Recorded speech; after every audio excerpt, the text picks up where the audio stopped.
اللهم إني أعوذ بك من الكفر والفقر اللهم إني أعوذ بك من عذاب القبر لا إله إلا أنت اللهم عافني في بدني اللهم عافني في سمعي اللهم عافني في بصري لا إله إلا أنت اللهم إني أعوذ بك من الكفر والفقر اللهم إني أعوذ بك من عذاب القبر لا إله إلا أنت.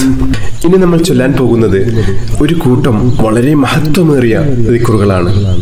ഓരോ ദിവസവും ഇത് ചൊല്ലി വന്നാൽ നമ്മുടെ ഇഹത്തിലും പരത്തിലുമുള്ള എല്ലാ പ്രശ്നങ്ങൾക്കും പരിഹാരമാണിത്. അള്ളാഹു നമ്മുടെ മുന്നിൽ അനുഗ്രഹത്തിന്റെ കവാടം തുറന്നു വെക്കും. ഇത് നമ്മൾ പതിവാക്കുകയാണെങ്കിൽ നമ്മുടെ സാമ്പത്തിക ബുദ്ധിമുട്ടുകളൊക്കെ അള്ളാഹു മാറ്റിത്തരും. കടക്കണിയിൽ നിന്ന് രക്ഷപ്പെട്ട് ജീവിതത്തിൽ വലിയ വിജയം അള്ളാഹു നമുക്ക് നൽകും. അതുപോലെ തന്നെ ഇതിലെ രണ്ടാമത്തെ ദിക്ർ വളരെ മഹത്വമേറിയ ദിക്റാണ്. റളീതു ബില്ലാഹി റബ്ബൻ വബിൽ ഇസ്ലാമി ദീനം വബി മുഹമ്മദിൻ നബിയ. ഞാൻ തൃപ്തിപ്പെട്ടു, എൻ്റെ റബ്ബായിട്ട് അള്ളാഹുവെ ഞാൻ തൃപ്തിപ്പെട്ടു. അതുപോലെ തന്നെ എൻ്റെ ദീനായിട്ട് ഞാൻ ഇസ്ലാമിനെ ഞാൻ തൃപ്തിപ്പെട്ടു. അതുപോലെ തന്നെ എൻ്റെ പ്രവാചകനായിട്ട് മുത്തഹബീബ് സല്ലല്ലാഹു അലൈഹി വസല്ലം തങ്ങളെ ഞാൻ തൃപ്തിപ്പെട്ടു എന്ന് പറയുന്ന അതിമഹത്തായ ദിക്റാണ്. അപ്പോൾ ഇത് ചൊല്ലുന്ന സമയത്ത് നമ്മൾ ആ അർത്ഥം കൂടി മനസ്സിൽ കരുതേണ്ടതാണ്. കാരണം ഇത് മനസ്സറിഞ്ഞിട്ട് ചൊല്ലുന്ന ആളുകളെ അള്ളാഹു രണ്ട് ലോകത്തും പൊരുത്തപ്പെടുമെന്ന് മുത്തഹബീബ് സല്ലല്ലാഹു അലൈഹി വസല്ലം തങ്ങൾ പറഞ്ഞിട്ടുണ്ട്. അതുകൊണ്ട് നമ്മൾ ചൊല്ലുന്ന ഓരോ ദിക്റുകളും അള്ളാഹുവിന് വളരെ ഇഷ്ടമുള്ള ദിക്റുകളാണ് നമ്മൾ ചൊല്ലുന്നത് എന്ന് നമ്മൾ മനസ്സിൽ കരുതിയിട്ട് ചൊല്ലുക. ബിസ്മില്ലാഹില്ലദീ ലാ യദുറു മഅ ഇസ്മിഹി ശൈഉൻ ഫിൽ അർളി വലാ ഫിസ് സമാഅ വഹുവസ് സമീഉൽ അലീം. ബിസ്മില്ലാഹില്ലദീ ലാ യദുറു മഅ ഇസ്മിഹി ശൈഉൻ ഫിൽ അർളി വലാ ഫിസ് സമാഅ വഹുവസ് സമീഉൽ അലീം. ബിസ്മില്ലാഹില്ലദീ ലാ യദുറു മഅ ഇസ്മിഹി ശൈഉൻ ഫിൽ അർളി വലാ ഫിസ് സമാഅ വഹുവസ് സമീഉൽ അലീം. رضيت بالله ربا وبالإسلام دينا وبمحمد صلى الله عليه وسلم نبيا. رضيت بالله ربا وبالإسلام دينا وبمحمد صلى الله عليه وسلم نبيا. رضيت بالله ربا وبالإسلام دينا وبمحمد صلى الله عليه وسلم نبيا. سبحان الله وبحمده عدد خلقه ورضا نفسه وزنة عرشه ومداد كلماته.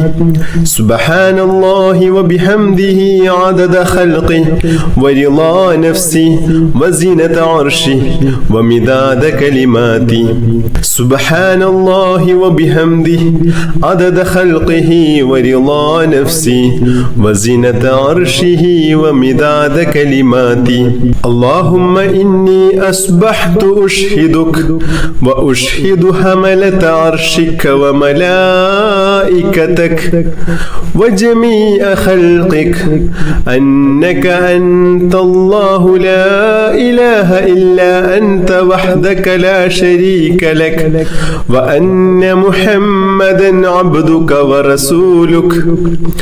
اللهم إني أصبحت أشهدك وأشهد حملة عرشك وملائكتك وجميع خلقك أنك أنت الله لا إله إلا أنت وحدك لا شريك لك وأن محمدا عبدك ورسولك.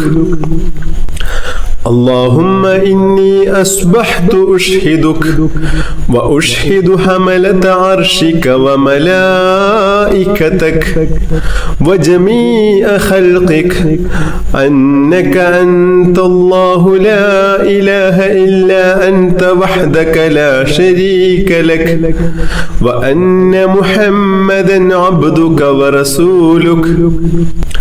اللهم إني أصبحت أشهدك وأشهد حملة عرشك وملائكتك وجميع خلقك أنك أنت الله لا إله إلا أنت وحدك لا شريك لك وأن محمدا عبدك ورسولك. اللهم ما أصبح بي من نعمة أو بأحد من خلقك فمنك وحدك لا شريك لك فلك الحمد ولك الشكر. اللهم إني أعوذ بك من الهم والحزن وأعوذ بك من العجز والكسل وأعوذ بك من الجبن والبخل وأعوذ بك من غلبة الدين وقهر الرجال. يا حي يا قيوم برحمتك أستغيث. يا حي يا قيوم برحمتك أستغيث. يا حي يا قيوم برحمتك أستغيث.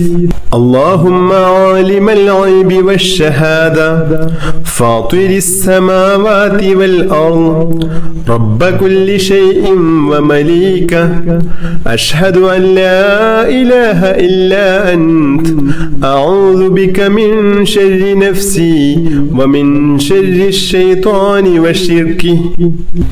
بسم الله الرحمن الرحيم الحمد لله رب العالمين. اللهم صل على سيدنا محمد وعلى آله وصحبه وسلم. اللهم يا الله يا الله يا رحمن يا الله يا رحيم يا الله يا ملك يا الله يا قدوس يا الله يا سلام يا الله يا مجيب يا الله يا مجيب يا الله يا مجيب يا الله. اللهم اغفر لنا ذنوبنا وخطايانا كلها. اللهم أنعشنا واجبرنا واهدنا لصالح الأعمال والأخلاق إنه لا يهدي لصالحها ولا يصرف سيئها إلا أنت. اللهم توفنا وأحلنا مسلمين وألحقنا وإياهم بالصالحين. اللهم ربنا تقبل منا إنك أنت السميع العليم وتب علينا إنك أنت التواب الرحيم. اللهم آتنا خير الدنيا وخير الآخرة مسرف عنا شر الدنيا وشر الآخرة. اللهم عافنا من كل بلاء الدنيا ومصيبات كلها وفتنها عذاب الآخرة. اللهم احسن عاقبتنا في الأمور كلها وأجرنا من خزي الدنيا وعذاب الآخرة. اللهم اجعل صباحنا هذا صباحا مباركا إلى الخير قريبا وعن الشر بعيدا لا خاسئا ولا خاسرا. اللهم إنا نسألك خير الصباح وخير المساء وخير القدر وخير الليل وخير النهار وخير ما جرى به القلم ونعوذ بك من شر الصباح وشر المساء وشر القدر وشر الليل وشر النهار وشر ما جرى به القلم. اللهم اجعل صباحنا هذا صباح الصالحين وألسنتنا وألسنة الذاكرين وقلوبنا قلوب الخاشعين وأبداننا أبدان المطيعين وأعمالنا أعمال المتقين ونبحنا عن نومة الخاشعين. اللهم اشركنا في دعاء الصالحين. اللهم إنا نسألك خير هذا اليوم فتحه ونصره ونوره وبركته وهداه يا رب العالمين.